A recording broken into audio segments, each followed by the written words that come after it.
Salam. Cəlil Şirəliyevin test toplusundan belə bir suala baxırıq.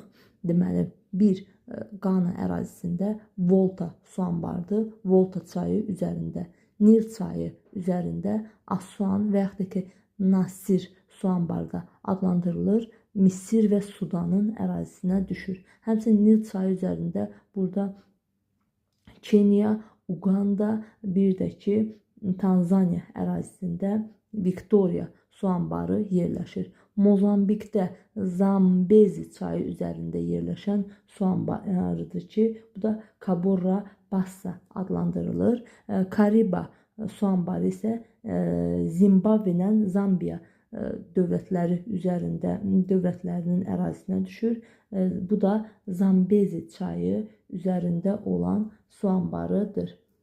Deməli, 1 oldu Volta, 1 C, 2 oldu Assuan A, 3 oldu Victoria E və 5 oldu Cabora Bassa D və 4 oldu deməli Kariba su anbarıdır ki,